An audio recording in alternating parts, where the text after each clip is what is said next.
next chapter is called How to Not Get a Job. Understanding job descriptions. The job description on the website is typically not written by the hiring manager or somebody who really understands the job. And two, the job descriptions almost never capture what the job actually requires for success. Like this. Company X is looking for candidates for job X with the following: good written and verbal communication skills, strong analytic skills, excellent business planning and reporting skills, highly motivated and creative, demonstrates an ability to juggle competing priorities and move quickly, strong in initiative, bias for action, and meticulously high detail attention. Innovative and market. They're all attributes of a good employee. They are almost impossible to screen for when looking at a resume. The generic attributes section is typically followed by a section with a ridiculously detailed list of very specific educational requirements and skills. This part of the job description is always based on skills of the previous job holder. It's historical. It does not take into account the possibility that the job will change in the future, or that the very specific knowledge required would be irrelevant in 6 months when the company changes from one software platform to another. Wait, we're not done yet. Our favorite part of the job descriptions is where the overworked HR person or office manager writing this thing accidentally decides to let the truth sneak out in the description and adds qualities like, this role is not for the faint of heart, and only those with a proven successful track record should apply. We call this the "you had better be crazy to apply for this job" qualifier. It means this job really sucks, and the only people who have proven track record of ever surviving sucky, yucky jobs should apply. Looking for superheroes with the ability to produce ridiculous amounts of work during ludicrously tight deadlines. This superhero qualifier reads as the job is impossible. We call this wishful thinking qualifier. We've never met a job seeker who didn't think they were insightful and persuasive and elegant and inspiring. It's nice that we all think this about ourselves. Rewrite your resume using the same words in the job posting. Say, good written and verbal communication skills, not I am a good writer and I communicate well. Say passion for customers, not customer-centric attitude. You will improve your chances of being discovered by a keyword search. And be generous. Now is not the time for modesty. After all, who isn't highly motivated and creative? Tip 2. If you have a specific skill that is posted as required, put it in your resume exactly the way it is written on the internet posting. If you don't have that skill, find a way to describe your skill set that uses the same words that will be found in a keyword search. Tip 3.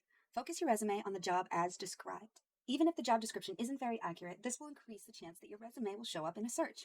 Then, focus on the skills that you can offer the company, using their words as often as possible. Focus on what you can do for them, not on why this job works for you. Do not appear to be a generalist or multidisciplinary person on your resume or in your first interview. Just focus on answering their needs. Once you have reassured them that you have the skills required, you may move on to impress them with your depth. This is how you stand out. And tip number 4, always bring a fresh, nicely printed copy of your resume to an interview. This will probably be the first time anyone will see the care you put into designing the darn thing. Next, it says the super job description syndrome. And it talks about people who post job qualifications that folks currently in the job couldn't possibly meet. This managerial wishful thinking is a syndrome affecting most of corporate America.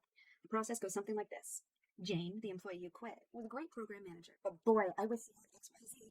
Now that she's gone, search for Super Jane and list all the things that Jane used to do and all the things we wish she had done and hope for the best.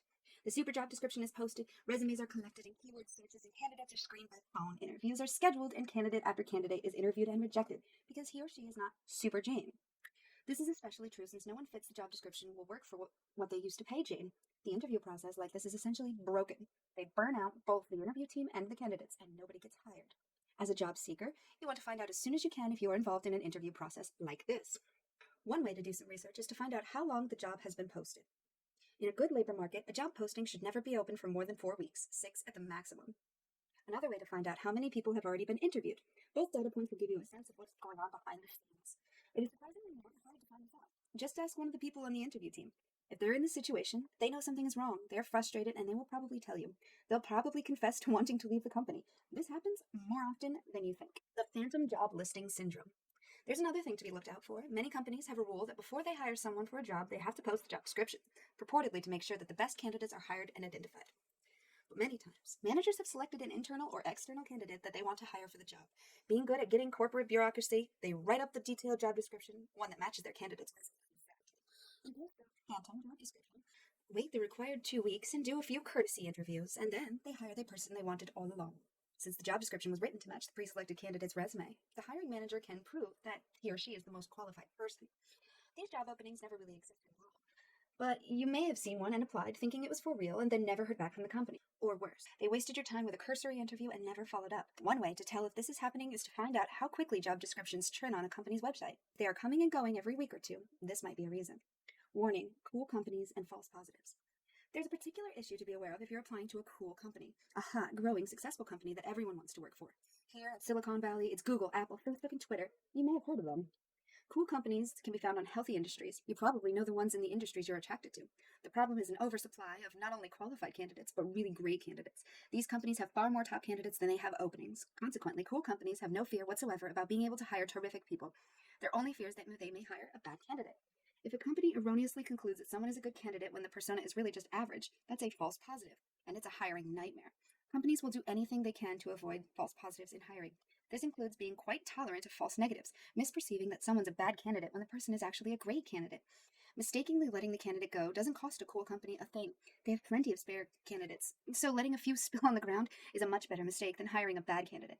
Therefore, cool company hiring processes are sometimes rather draconian. Great people get rejected frequently, and often with no idea why. It could happen to you. These companies often can get people who are almost exactly like what the crazy job listing is asking for. I know we said that doesn't happen in reality, but cool companies distort that reality. So if you are all out of alignment with their desired candidate profile, or even just a few days late to getting in line, you may have no chance, even if you're a great candidate who would be terrific hire. They don't care. They don't have to. It's not meanness, it's just smart business decisions grown out of necessity caused by their popularity and success. This is a gravity problem. You can't do anything about it. If you want to go after one of those cool companies, you're just going to have to play their game by their rules and hope that you get what it takes to win. Remember, they do want to hire great people, and the company may be a great place to work if you can pull it off. If you want to work at a cool company, you really do want to get connected to people inside that company using prototyping conversations we discussed. A personal connection can help you greatly. You'll still have to go through the hiring process, but you'll have some help. We're not saying you shouldn't try. Many employees at cool companies love their work, so it may be worth the effort. Be brutally honest with yourself about your chances, and good luck. The way it should be. One thing that you may have noticed is the conspicuous absence of job descriptions. Looking for candidates who would like to connect their work view to their life view, looking for candidates who believe that the good work is through the proper exercise of their signature strengths, looking for candidates with high integrity and the capacity to learn quickly and high intrinsic motivation. We can teach you all the rest. Remember, life designers do not work on gravity problems. That is a perfect world. We are not going to fix internet job postings, but don't worry. Even though the job descriptions posted on the internet are pretty much useless, they still represent a potential starting point in your conversations with the institutions they represent. As we said earlier, we don't recommend using the internet for a job. In fact, in the United States, only about 20% of all jobs available are posted on the internet, or posted anywhere, for that matter. How can you break into the hidden job market? Well, you can't. No one can. There's no such thing as breaking into the hidden job market. The hidden job market is a job market that's only open to people who are already connected to the web of professional relationships in which that job resides. This is an insider's game. And it's almost impossible to get inside that web as a job seeker, but it's quite possible to crack into the network as a sincerely interested inquirer, someone who's looking for the story, not for the job. That's how this works. It's a wonderfully happy accident that the very best technique you can use to learn what kind of work you might want to pursue, prototyping with life design interviews, is exactly the best, if not the only, way to get into the hidden job market in your field of interest once you know what you want. This is how you get there. You get access to the opportunities that produce offers not by asking for a job, but by asking for people's life stories. Remember, all you're looking for from a life design interview, functioning as a prototype conversation, is to learn about a particular kind of work or role to help you find out if you want at a later date to try and get a job in that kind of work for yourself. While conducting the conversation, you really are not after the job. You're after the story. But wait a minute, you say. You just told me Kurt got 7 offers out of his 56 life design interviews. How did it happen? How did a story turn into jobs? Good question. Important question. And the answer is surprisingly simple. Most of the time, the person talking to you does it for you. Kurt, you seem very interested in what we do here, and from what you've said so far, sounds like you have talents we could use. Have you ever thought of working someplace like this, says Joe Schmo? More than half the time, when the approach we recommended was they initiate it. You don't have to. If they don't start it for you, wait. Not the first conversation, perhaps not the second conversation, but you can ask one question that can convert the conversation from getting their story to pursuing a job. The more I learn about XYZ environmental and the more people I meet, the more fascinating it becomes. I wonder, Alan, what steps would be involved in exploring how someone like me might become a part of this organization? That's it. As soon as you ask what steps would be involved in exploring, Alan knows it's time to shift gears and start thinking critically about you as a candidate. It means he'll start using his judgment brain, but that's okay. It's going to happen sometime, and the time would be right after You lay your groundwork. Note that you don't say, wow, this place is great. Do you have any openings? For the reasons already mentioned, the answer is probably no. The what steps could be involved in exploring question is open ended, not yes or no, and invites possibilities far beyond what's available today. And if you're asking it for someone like Alan, with whom you've established a connection and earned some regard, we hope that he's going to give you a candid but supportive reply. In some cases, Alan may even say, no, but I think you might be a good fit for one of our partner companies, though. Have you ever met anybody at Greenspace yet? I think you'd like what they're doing. It happens all the time. By the way, in 6 of the 7 places where Kurt received his offers, he didn't have to ask about any openings. He just got the stories from the people he was interviewing, and they asked him. All but one of their offers he got were unlisted jobs, part of the hidden job market. The job was listed was the one that he ended up taking, but the listing wasn't posted publicly until after he was scheduled a life design interview with the CEO, which went so well that by the time it was posted, he was hired. Oh, and one more thing about Kurt's story. The final interview at the company where he now works was with 5 person of the board directors. The first question was, do you think you can be effective in establishing partnership relationships with sustainable architecture community here? After all, you've just moved to Georgia. Looking around the table, Kurt had the happy surprise of recognizing 3 of the 5 board members as people he'd already met for coffee. He answered, well, I've already successfully reached out to 3 of you. I'd be happy to keep doing that kind of outreach on behalf of this organization. Yeah, he nailed the interview. But before any of that, he had to do a lot of networking. The next dysfunctional belief they list is networking is just hustling people. It's slimy. The reframe for that is networking is asking for directions. I got this allegory from this book, actually. Say somebody were to pull up next to you and roll their window down and say, hey, can you tell me how to get to Jane Street? Well, you live 15 blocks away from Jane Street and you pass it every day. You don't say, go away, go find somebody else. I mean, every once in a while somebody does, but more times than not, if you can help, you will. And that's just human nature. And it is hard. I'm not going to lie. It is extremely hard to network. But sometime, somewhere, someday, you're going to have to learn how to do it. So why not practice on something as inconsequential as a potential job? Maybe it won't work out at the end, and you won't ever see those people again for the rest of your lives, and they'll never know that you practiced your communicating and network skills with them. Network is more of a noun than a verb. The point isn't to do networking. The goal is to participate in the network. Simply put, it just means to enter into a particular community that's having a particular conversation. Every domain of human endeavor is held together by a web of relationships between people, real people. The web is the fabric that undergirds, contains, and holds together that part of the society. Most individuals have both a professional network of colleagues, a personal network full of friends and family.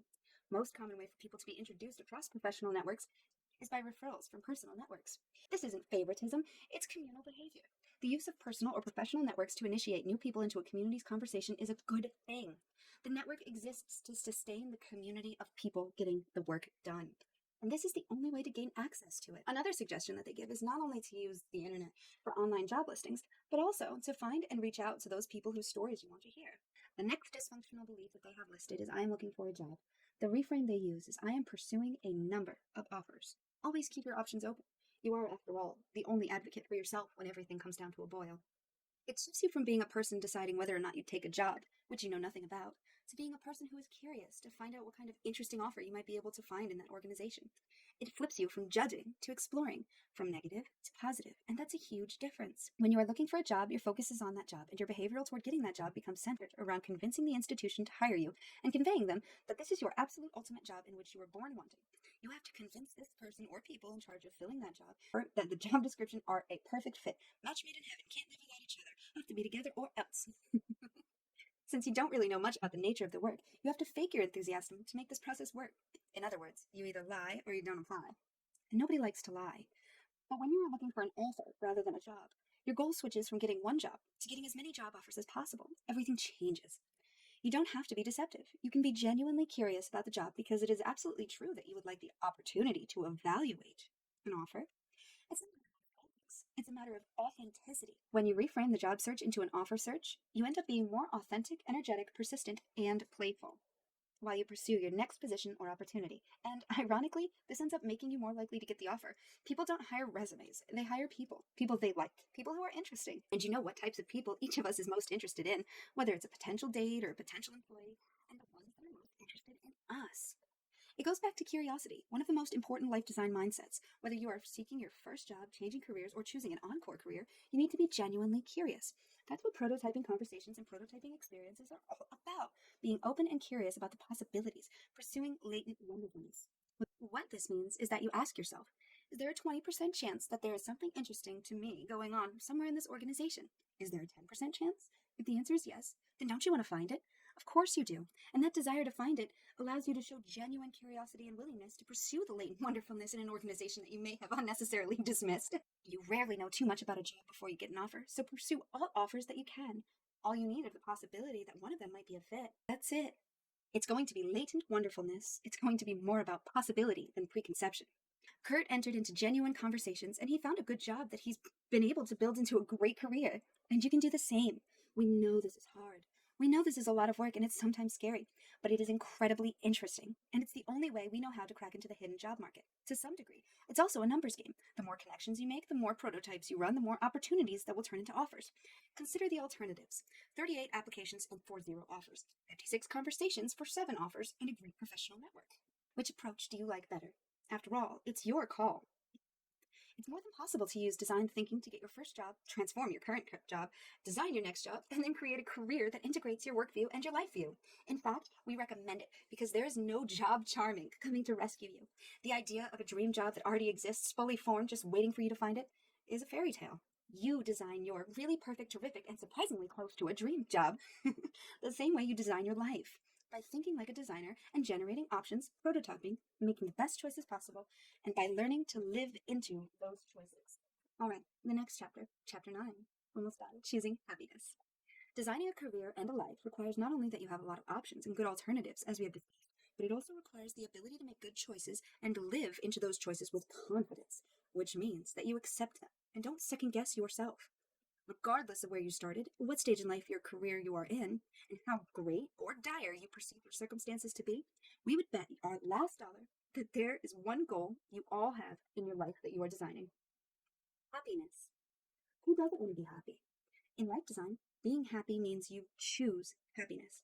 Choosing happiness doesn't mean you should click your heels together 3 times while wishing to go on your happy place. The secret to a happiness in life design isn't making the right choice, it's learning to choose well. It's about how you choose and how you live with your choices once they're made. All of your hard work can be undone by poor choosing. Not so much by making the wrong choice. That's risky, but frankly, not a big one, and usually you can recover from as by thinking wrongly about your choosing. All of your hard work can be undone by poor choosing, not so much by making the wrong choice. I mean, it's a risk, but not really a big risk, as by thinking wrongly about the choices that you have made. Adopting a good, healthy, smart life design choosing process is critical to a happy outcome. Many people guarantee an unhappy outcome by how they approach this all-important design step of choosing. The next dysfunctional belief they have is, to be happy, I have to make the right choice. Their reframe is, there is no right choice, only good choosing. On the flip side, choosing well almost guarantees a happy, life-giving outcome while setting you up for more options and a better future. Next chapter. In life design, the choosing process has 4 steps. First, you gather and create some options. Then, you narrow down your list to your top alternatives. Thirdly, you choose. And then last but not least, number 4, agonize over that choice. Agonize over whether you've done the right thing. In fact, we encourage you to spend countless hours, days, months, or even decades agonizing. Just kidding. People can waste years agonizing over the choices they've made, but agonizing is at times suck. Of course, we don't want you to agonize, and that's not the 4th step in life design choosing process. The 4th step of the process is to let go of unnecessary options and move on, embracing your choice fully so we can get the most from it. Let's go to step 1, gathering and creating options. Gathering and creating options is what we've been discussing throughout this book. We won't spend any more time on option generating here, other than to tell you again to write your work view and life view, create mind maps, do your Odyssey alternatives, prototype conversations and experiences, and you can use these option generating tools for any area of your life. Step 2, narrow down the list. It may take weeks or months to build a list you really like, which is fine. After all, it's your life we're designing here, and it's not going to happen overnight.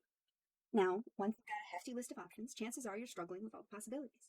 You look over your ideas and all the suggestions that other people have given you and all the things you could possibly do with your life, and it can feel overwhelming. You find yourself unable to choose, or at least unable to choose with confidence, so you figure you've done something wrong. You must not have done enough homework and understood your options well enough. If only I had better information and a clearer picture of these options, I'd know which one to choose.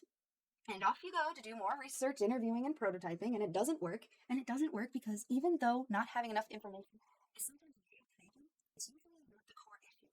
By the time most of us are getting close to the important decision, we've done our homework. We may not know everything there is to know. In fact, all of our investigating actually makes clearer to us we don't know than what we do know. So we're pretty much sure research would be helpful. But that's not it. If you're like most of us, then the reason your choosing process is stuck isn't about your knowledge. It's about the length of your list and your relationship with all of those options. We can most easily make this point clear by looking at how people buy jam. But this is actually kind of an important allegory. Professor Sheena Iyengar from Columbia Business School is a psychoeconomist who specializes in decision making. Her famous jam study was done using specialty jams in a grocery store. One week, the researchers set up a table in the store showing off 6 different specialty jams with snazzy flavors like kiwi orange, strawberry, lavender. You get the idea. Then they watched how the shoppers behaved, who stopped to look, and those who stopped, who actually bought the jams. The first week, with 6 jams on display, 40% of the shoppers stopped to check out the jams, and about a third of them bought one. 13% of shoppers.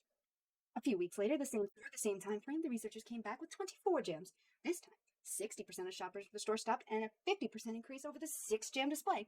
But with 24 jams on display, only 3% of shoppers bought one. What does this research tell us? First of all, that we love having options. Second, that we can't deal with too many of them. I cannot stress this enough. This is actually where I got stuck in my life personally. In fact, most minds can choose efficiently between only 3 to 5 options. If we're faced with many more than that, our ability to make a choice begins to wane. Many more than that, and our ability to choose completely freezes. It's just the way our brains are wired. We're attracted to having alternatives, but our modern culture almost idolizes options for their own sake. The key is to reframe your options by realizing that if you have too many options, you actually have none at all. If you in front of your daunting list of possibilities, then in fact, you have no options. Remember that options are only actually create value in your life when they are chosen and realized. We often teach our students that when an option grows up, it becomes a choice. So when you've got 24 jam options, you've actually got 0 options. Once you understand that in choice making, 24 equals 0, and boy is it hard to believe when you love your options and work so hard to find and come up with them. But then you are free to take the next step, narrowing down. So what do we actually do with too many options? Simple. Get rid of some.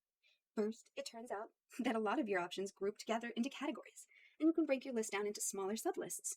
That may help you get to the top contender for each option type, but eventually you'll be overwhelmed by that too many option plays and you'll have to get rid of a bunch of those jams. How? First, cross them off your list.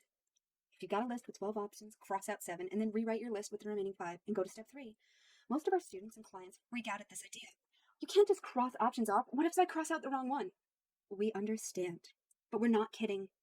You just cross them off. Remember, if you have too many options, you really don't have any. So you've got nothing to lose. And you won't cross off the wrong one. We call this the pizza Chinese effect. We've all experienced it.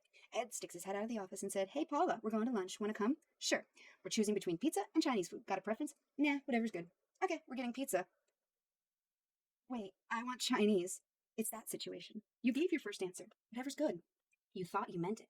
You didn't know that you had a preference until an unwanted decision occurred, and as a fiat accompli, only after the choice was named did you become aware of your preference.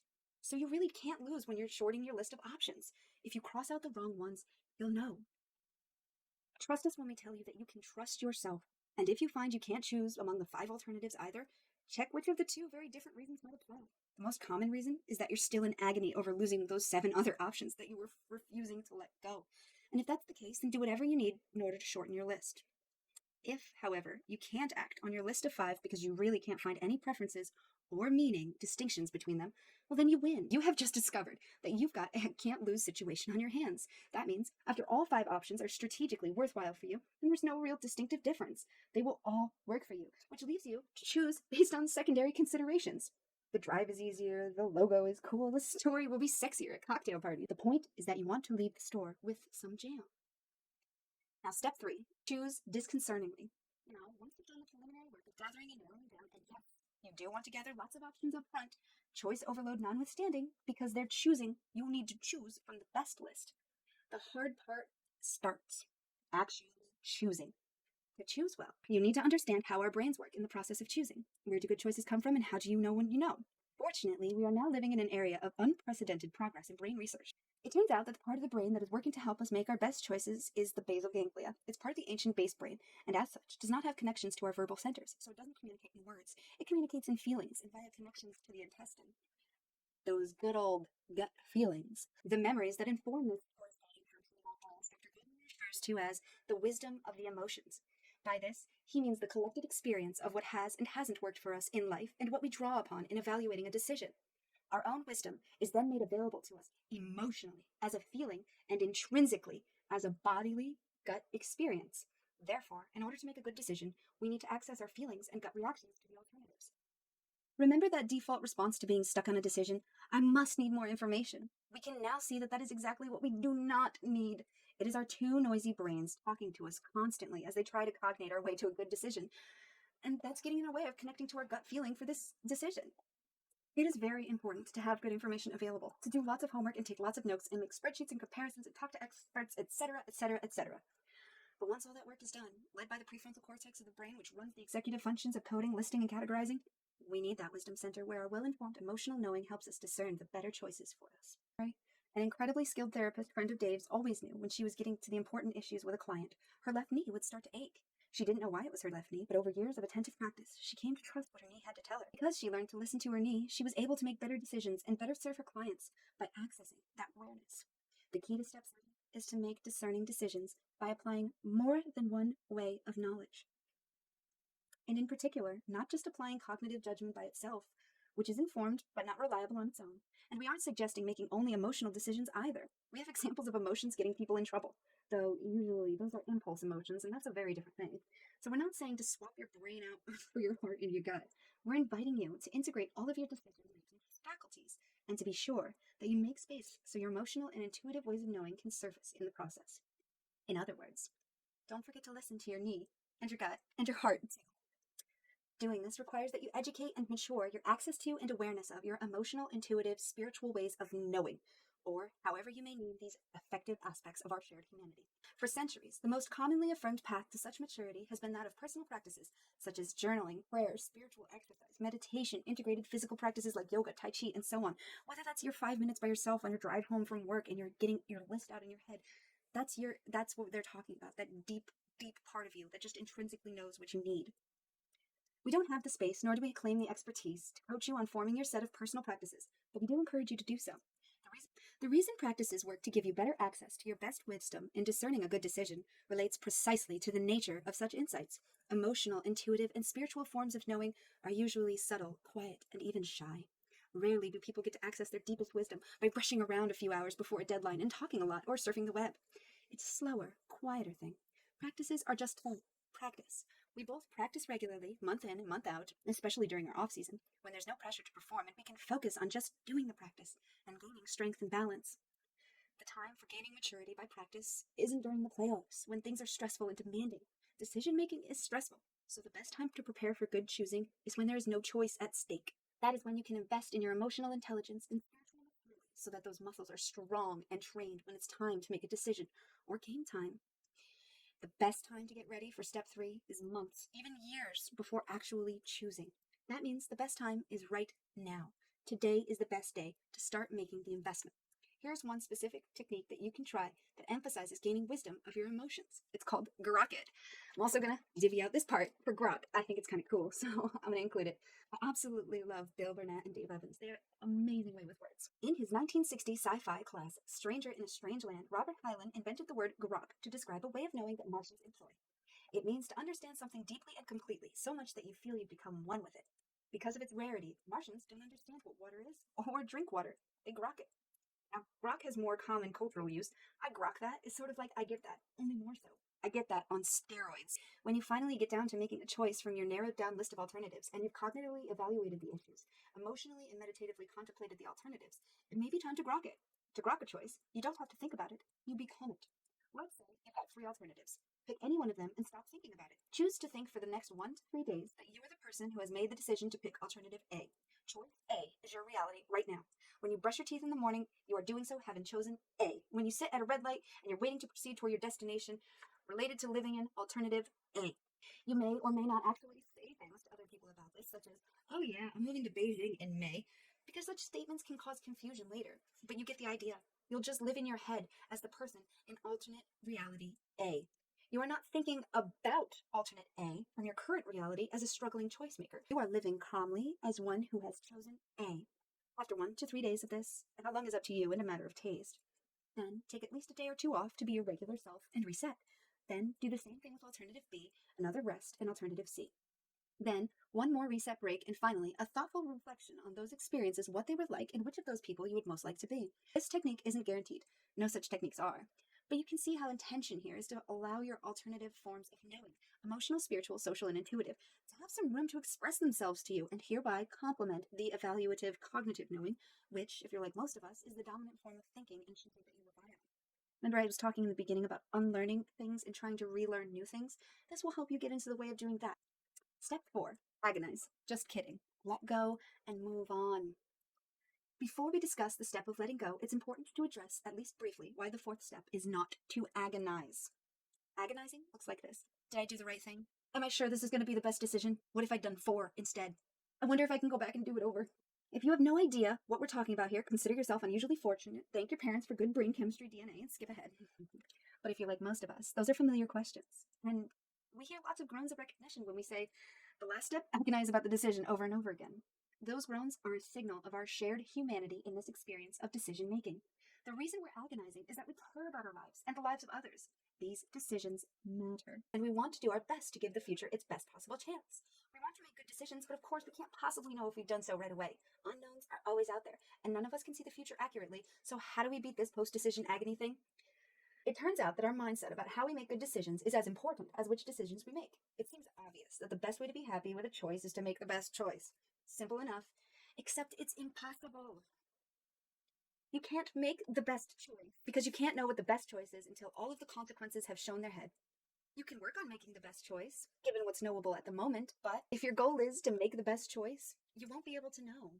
Your inability to know is what keeps you focused on whether or not you did the right thing, and it keeps you rehearsing the alternatives that you didn't choose, and this is called agonizing. And after all that rehashing drains satisfaction with the choice you did make, and it distracts you from getting energetically ahead on the choice you have to make. It turns out that the reversibility is not conducive to establishing reliable happiness with a decision. Apparently, just the invitation to reconsider and keep your options open makes us doubt and devalue our choice. But wait, it gets worse. This book, Paradox of Choice, researcher Barry Schwartz, informs us of this nasty little feature, how our brain handles decisions goes even further. When we make a decision in the face of many options, or just while perceiving that there are lots of other options that we don't even know about, we are less happy with our choice. The problem here is not just the options that we had and didn't pursue, the options we keep open. It's the mountain of options that we never even had a time to check out.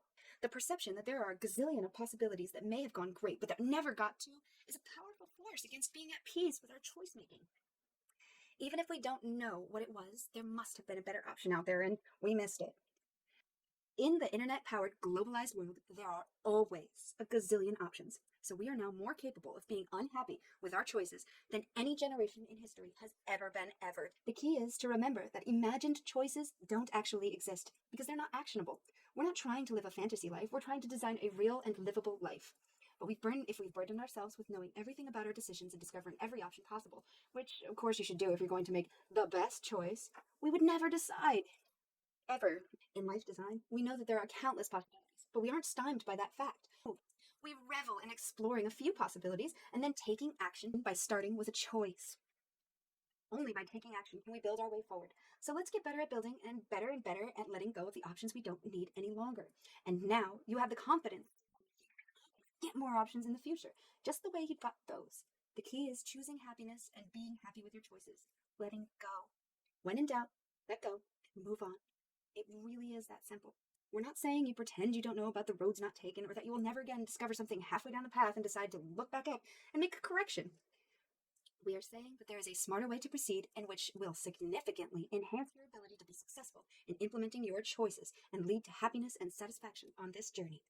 Do yourself a favor. Get lots of options, then culling the list down into a short and manageable size, 5 minutes. Then make the best choice you can given the time and resources available to you. Get on with it and build your way forward. Note that if you are doing this with prototype iteration, you don't have much at stake and you will be able to adjust as you go before you really reach any significant investment.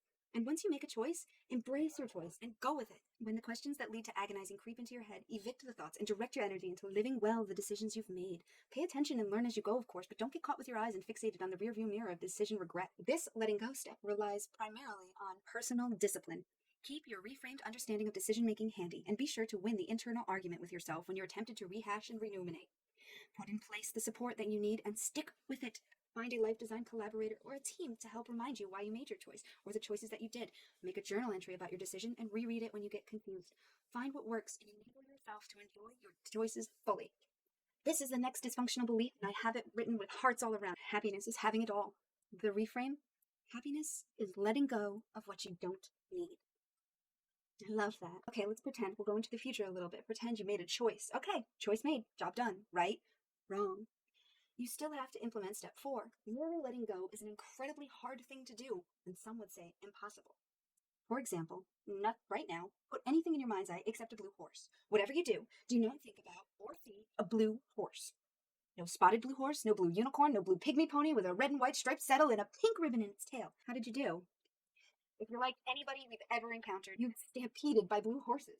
That's the problem with letting go. It's more of an inaction than an action, and your brain just hates that. The same way nature abhors a vacuum. So the key to letting go is to move on and grab something else. Put your attention on something, not off something. You can have lots of ideas and interesting questions to pursue. By imagining your way into moving on, give your mind permission to let go. You can come up with lots of ways to prototype conversations and experiences related to anything. Designers don't agonize. They don't dream about what they could have been. They don't spin their wheels and they don't waste their futures by hoping for a better past. Life designers see the adventure in whatever lives they are currently building and living into. This is how you choose happiness. And really, once you know this, is there any other choice? The next chapter is called Failure Immunity. Throughout life design journey, we've gotten comfortable with the bias to action mindset. And whenever we're in doubt, we know it's time to do something. It's important to think of ourselves as life designers who are curious and action-oriented, and who like to make prototypes and build our way forward into the future. But when you take this approach to designing your life, you're going to experience failure. In fact, you are going to fail by design more with this approach than with any other. So it's important to understand what failure means in our process and how to achieve what we call failure immunity. Fortunately, if you're designing your life, you cannot be a failure. You may experience some prototypes and engagements that don't attain their goals, that fail, but remember, those were designed so you could learn something. Once you become a life designer and are living an ongoing creative process of life design, you can't fail. You can only be making progress and learning from the different kinds of experiences that failure and success both have to offer. When you really get the hang of design thinking approach, you can end up thinking differently about just about everything. This is the first level of failure immunity, using a bias to action, failing fast, and being so clear on learning value of failure that the sting disappears. And of course, you learn from the failure quickly and incorporate improvements. Nobody wants to fail over the same thing twice. Though it will happen, you will learn the lesson you needed to learn. By the way, there's a whole other level of failure immunity that we call big failure immunity, which comes from undertaking the really big reframe in design thinking. Are you ready? Designing your life is actually what your life is, because life is a process, not an outcome. If you can get that, you've got it all. The dysfunctional belief is, as it says, we judge our lives by the outcome. The reframe is life is the process, not the outcome. The philosopher James Carse wrote an interesting book called Finite and Infinite Games. In it, he asserts that just about everything we do is either a finite game, one by which we play by the rules in order to win, or an infinite game, one by which we play with the rules for the joys to keep playing. Getting an A in a chemistry is a finite game. Learning how the world is put together and how you fit into it is an infinite game. Coaching your son to win a spelling bee is a finite game. Having your son come to trust and love you unconditionally is an infinite game. Life is full of both kinds of games, and by games we don't mean something trivial or childish. In this context, it simply means how we act in the world and what importance we play in our actions. Everyone is both playing a finite and infinite games, both of them all at once. One kind is not better than the other. Baseball is a great game to play, but it doesn't work without rules and winners and losers. Love is an infinite game, and when played well, it goes on forever and everyone plays to keep it going. So what does this have to do with life design? Just this. When you remember that you are always playing an infinite game of becoming more and more yourself and designing how to express the amazingness of you into the world, you cannot fail. With the infinite game mindset, you are not just adept at failure reduction, you are truly failure immune. Sure, you'll experience pain or loss or serious setbacks, but they won't make you less of a person, and you don't experience those setbacks as an existential failure from which you cannot recover. All of life's chapters, both wonderfully victorious and the painfully difficult and disappointing, keep this growth cycle going if we have the right mindset. In this way of seeing and experiencing things, you are always succeeding at an infinite game of discovering and engaging in your own life world. And the mind is a great big dose of our version of failure immunity vaccine. The next dysfunctional belief is life is a finite game with winners and losers. And the reframe is life is an infinite game with no winners and no losers. We do believe, and we've seen it in others and lived it ourselves, that you really can reframe failures in such a way that you transform setbacks and have happier, more fulfilling life. And this isn't our own rehash of positive thinking, it's a design tool that's imperative to life design. Failure is just the raw material of success. We all screw up. We all have weaknesses and we all have growing pains. We all have at least one story in us of an occasion where we reframed a particular failure and we've changed our perspective and we've seen how that failure turned out to be the best thing that ever happened. We all have our stories of redemption. A perfectly planned life that never surprises or challenges you or tests you is a perfectly boring life and not a well-designed life. Embrace the flaws, the weaknesses, the major screw-ups, and all of the things that happened over which you have no control. They're what made life worth living and worth designing. So we're going to talk about Reed. So basically, as a young child, Reed wanted to be the class president. And every year he would try to get elected, and every year he would fail. Well, his parents were smart enough not to discourage him, but inside they'd wish he'd just let it go and stop the bleeding. They couldn't stand to see him going through all those failures. But Reed didn't mind. Oh, sure, he hated losing, but he wasn't changing his mind. He knew that if he kept at it, and if he learned what he was doing wrong, he would win, or at least he'd learn a bit more. In his mind, failure was just part of the process. With each successive loss, losing got less painful, which allowed him to take risks to see new approaches would work. It gave him the courage to try out for other things, sports, acting. Most of these didn't pan out, but a couple did, and though he was delighted with his successes, he would have been just fine if he failed at those too. Failing over and over freed him to focus his energies on running the best campaign he could, and each failure was a lesson. So when he ran, he never worried about losing. And when he finally won and became senior class president, he was thrilled. But the point wasn't that he finally won. The point is how he kept running. And I want to interject my own personal beliefs. I want to talk about people saying the definition of insanity is doing the same thing and expecting different results. I've always lived my life by that mantra. And while one can view this interpretation as, well, he kept doing the same thing and eventually he got different results, so, he was insane for continuing to try, the way I view it as, the only reason this is different from being insane and continuing to persist was he learned. Every single time he tried, he found something worth holding on to that created a better piece of him. That's what separates it from insanity, because, after all, don't forget, the definition of insanity is doing the same thing over and over again and expecting different results. A lifetime experience dealing with failure had paid off. Pretty quickly, Reed was able to accept the reality of his situation and put all of his energies into getting better. He was too busy getting his next campaign prepared, and this time, a campaign to beat cancer. And then using it. For the next year, he wasn't advancing his career as he planned. He was undergoing surgery, radiation, and chemotherapy. He was also learning, at a very young age, how fragile life is. And when his cancer treatment was over and his cancer was in remission, he had no idea what to do next. Actually, he had one idea, a somewhat crazy idea. There was this little item on his Odyssey plan that he hadn't begun to prototype, and taking a year off from everything, and being a ski bum. He was conflicted. An all-American boy on a fast track to success just doesn't take a year off and become a ski bum and get nothing done. He did some prototyping conversations with business people before he made his decision because he wanted to learn how future hiring managers might look at the decision and concluded that he could afford the risk and that the kind of people he'd want to work with would view his post-cancer ski adventure as a demonstration of boldness rather than irresponsibility. As for how other people would see it, well, that was their problem. The point wasn't primarily that Reed succeeded at beating cancer, but that he was able to enjoy failure immunity during the process, which enabled him to direct his energy productively and learn things he could use later. By turning his problem into an advantage, he was able to design the best life possible in the face of adversity. His failures educate him in just the same way that his successes do. He likes successes better, but he'll take what he gets and he'll just keep failing forward. Now, we have failure reframe exercises. They have 3 parts. Number 1, log your failures. Number 2, categorize your failures. And number 3, identify growth insights. Log your failures. Just write down when you messed up. You can do this by looking back over the last week, last month, last year, or make it your all-time failure hit list. Any time frame can work. If you want to build the habit of converting failures to growth, then we suggest you do this once or twice a month until you establish a new way of thinking. Failure reframe is a healthy habit that leads to failure immunity. Number 2, categorizing your failures. Screw up. It's useful to categorize failures into 3 types so we can more easily identify where the growth potential lies. Screw ups. Those are simple mistakes about things that you normally get right. The best response here is to acknowledge that you screwed up, apologize as needed, and move on. Number 2, weaknesses. Those are failures that happen because one of your abiding failings. These are mistakes that you make over and over again. You know the source of these failures well. They're old friends. You've probably worked at correcting them already and have improved as far as you think you're going to. You try to avoid getting caught by these weaknesses, but they happen. We're not suggesting you cave in prematurely and accept mediocre performance, but we are suggesting there isn't much upside in trying to change your stripes. It's a judgment call, of course, but some failures are just part of your makeup, and your best strategy is avoidance of the situations that prompt them instead of improvement.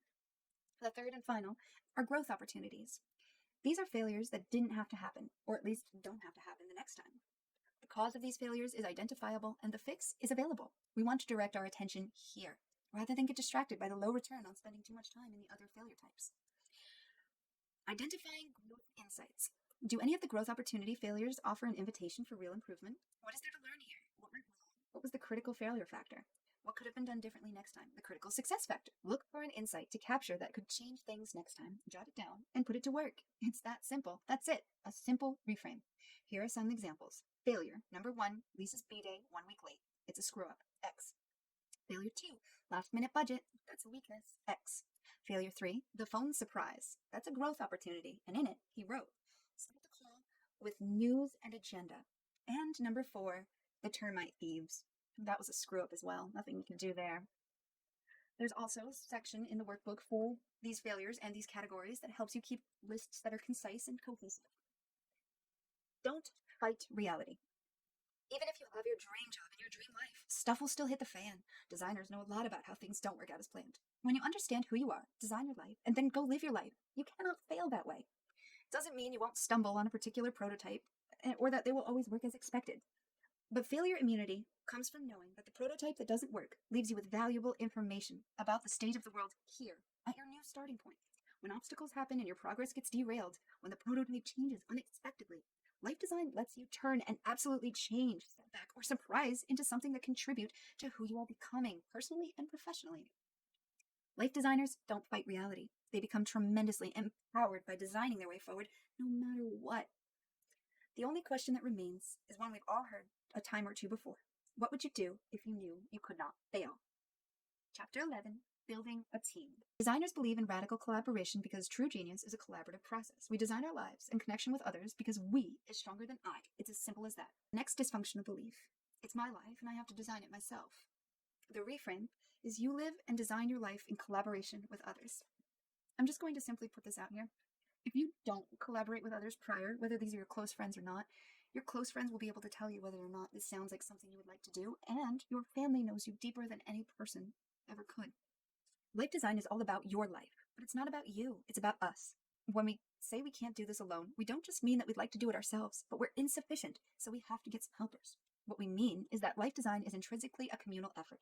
When you are wayfinding a step or two at a time to build, not solve, your way forward, the process has to rely on the contribution and participation of others. The ideas and opportunities you designed are not just presented to you or fetched for you by others on your behalf. They are co-created with you in collaboration with the whole community of players you engage with in your life. Whether they think of it this way or not, all of the people you meet, engage, prototype, or converse with along the way are in your design community. A few particularly important people will be at your core collaborators and play a crucial role in ongoing part of your life design, but everyone matters.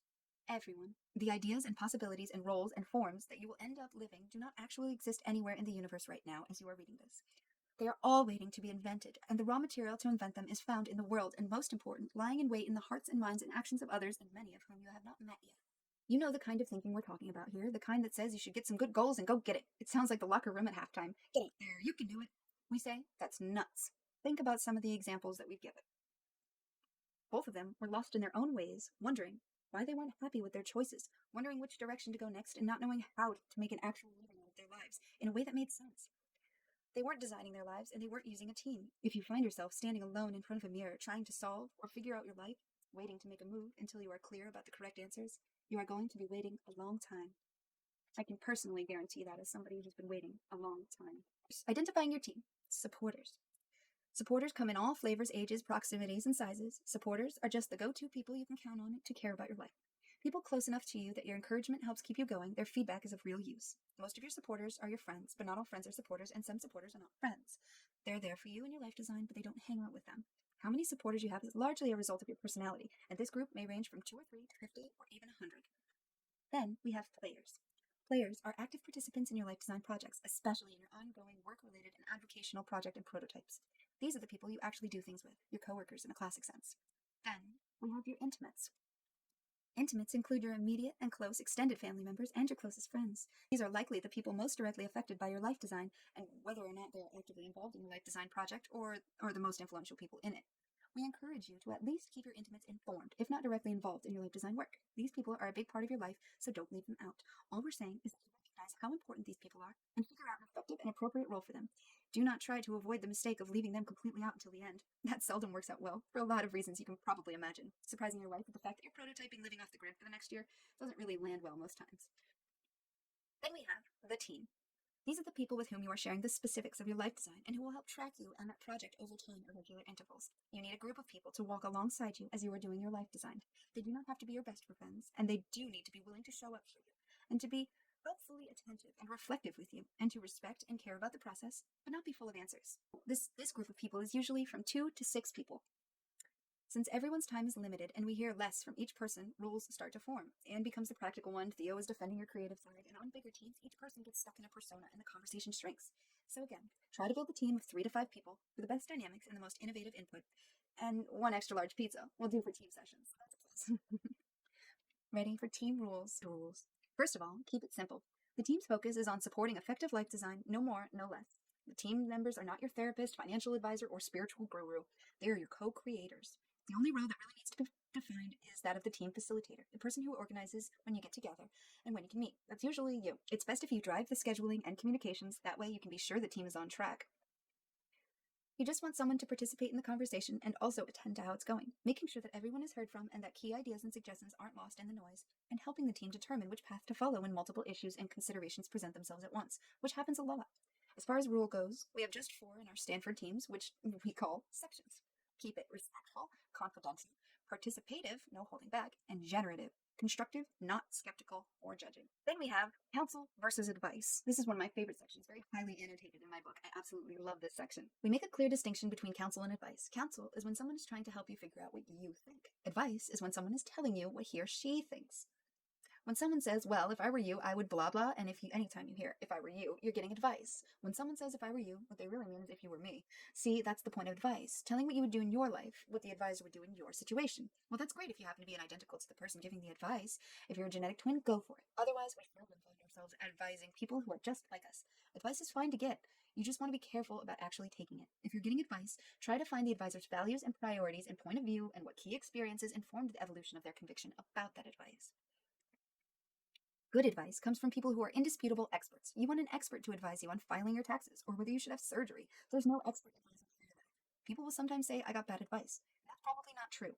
They probably got good advice that didn't fit. Lots of people will be ready to give you advice on your life. Be very careful about that. Counsel is entirely different. Counsel is always helpful. You can never be too clear on your own thinking. You never get too good a grasp of your own best wisdom and insights. Finding someone who can give you good counsel and who regularly leaves you in a clearer, more settled state of mind is a great asset. This is where good mentors shine. We would say that all legitimate mentoring is centered around giving counsel. Counsel invariably begins with lots of questions, aimed at accurately understanding you, what you're saying, and what you're going through. Good counselors will often seem to ask the same questions a couple of times from a couple different points of view to be sure that they are getting it. They will often try to summarize and restate what you've said and ask, did I get that right? This approach tells you that they are focused on you, not themselves. The value of mentors' life experience when they are giving counsel lies not in borrowing what facts or answers they know, but in accessing the breadth of experience and their objectivity, which helps them to help you see your own reality in a new way. Good mentors spend most of their time listening, then offering a possible reframing of your situation that allows you to have new ideas. Of course, this is just our advice. Then you have disconcernment. We talked about disconcernment in Chapter 9 when we discussed making good decisions by employing multiple ways of knowing. Mentors can make a particularly valuable contribution to your disconcernment process when it's time to make choices. Important decisions are seldom easy.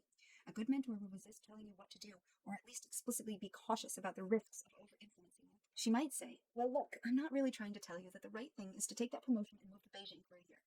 But I do notice that every time you talk about China, you light up and smile. Have you ever noticed that? If so, you should probably just take a look at that. I'm not saying go to China. I just think there's something there that's worth noticing.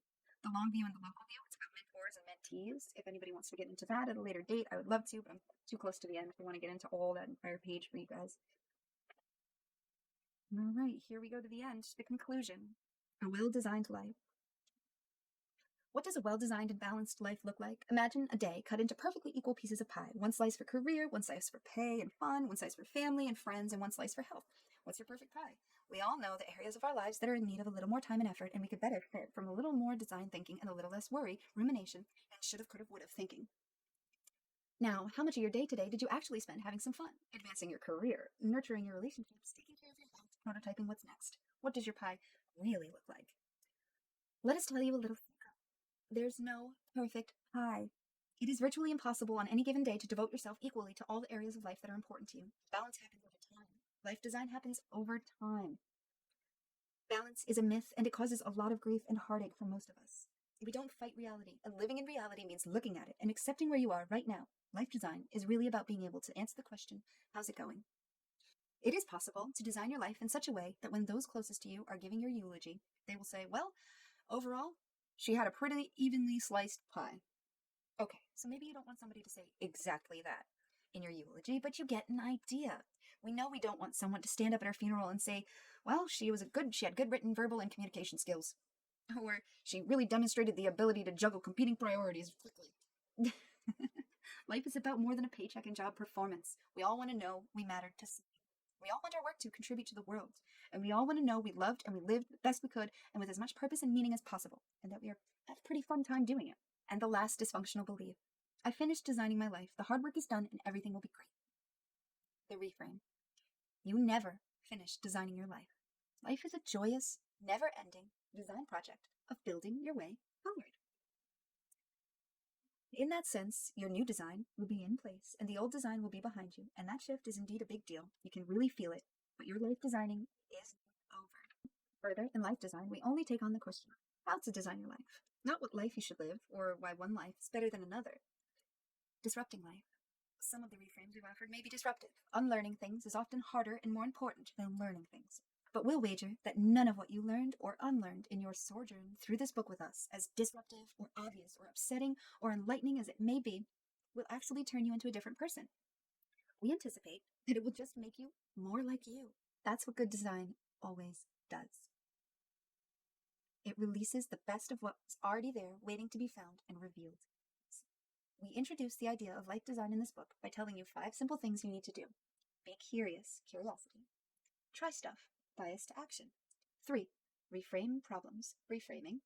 4. Know it's a process, awareness. 5. Ask for help, radical collaboration. We've reminded you of these mindsets throughout the book, and as we've walked through the various ideas and tools that constitute life design. Be curious. There's something interesting about everything. Endless curiosity is a key to a well-designed life. Nothing is boring to everyone, even doing taxes and washing dishes. What would someone who's interested in this want to know? How did it work? Why do they do it that way? How do they used to do it? What do experts in this field argue about and why? What's the most interesting thing going on here? What don't I know about what's happening here? What could I find out? Try stuff. With a bias to action, there is no more being stuck. No more worrying, analyzing, pondering, or solving your way through. Just do it. How can we try this before the day is out? What would we like to know more about? What can I do that will answer that? What sort of things are actionable? And if we tried them, what might we learn? Reframe the problems. Reframing is a change in perspective, and almost any design problem can use a perspective switch. What perspective do I actually have? Where am I coming from? What other perspectives could people have? Name them and describe the problem from their perspective, not yours. No, it's a process. Awareness of the process means you don't get frustrated or lost, and you don't ever give up. What are the steps behind you and in front of you that you can imagine? Is what's on your mind really germane to the step that you're on right now? Are you on the right step, or are you ahead or behind of yourself? What happens if you don't think more than one step ahead? What's the worst thing that could happen? How likely is it to happen, and what would you do if it did? And what's the best thing that could happen? Ask for help. Radical collaboration means that you aren't alone in this process. Find a supporter who you can talk to about what you're in the midst of right now. Build a team, create a community. Who are all the different groups and constituents involved with what you're working on? Are you connected to and in conversation with all of them? If not, keep going. Keep an ask for help journal in which you jot down the questions you want help on and keep it handy. Each week, identify some people who can help you with some of the journal entries and reach out to them. Journal answers and results from your helpers. Find a mentor. Call your mother. She'll love it. You know she would. Just 2 more things. We just wanted to let you know specifics and the nuances and the priorities do change, and it's very helpful to stay on top of that. The best way to know what you really think and value about the big question of life is to ask yourself and see what you have to say. We urge you to revisit your compass this at least annually and recalibrate it. Perhaps the most important recommendation we can give you to sustain a well-designed life is to invest in and commit in some personal practices of the varieties we described earlier. By educating your emotions and maturing your discernment through such practices, you stand to reap great benefits that are accessible to you on almost a daily basis. So how's it going? Just so you know, at the very end of the book, the very last thing I have highlighted here is nobody, not a single one of their examples, and there are so many pages I didn't get to throughout this beautiful, amazing, and enchanting book. Neither any of their examples used all the tools, but they all took up the challenge, got unstuck, and built their way forward. They are grateful to have known them and to have been a small part of their lives. We each put these ideas and tools to work on a daily basis and are constantly prototyping new exercises, new ways of thinking, and new ways of living into well-designed lives. They shared with us some of their daily practices and encourage us to go to their website, www.designyour.life, for a complete list of daily practices you might like to try, and lives are constantly evolving. And with that, there are acknowledgments, and furthermore, that's it. We did it. We got to the end. This was one of the toughest books I've got to enjoy in a long time. One of the most rewarding books I've got to enjoy in a long time. I'm very grateful for anybody who stuck with me through the end. This is one of the most amazing things you could have done for me. I'm blessed to have you in my life, and I hope this does something good for you. Or if it doesn't, I hope you send it to somebody who it can do something good for. And if we haven't met yet, I'd love to meet.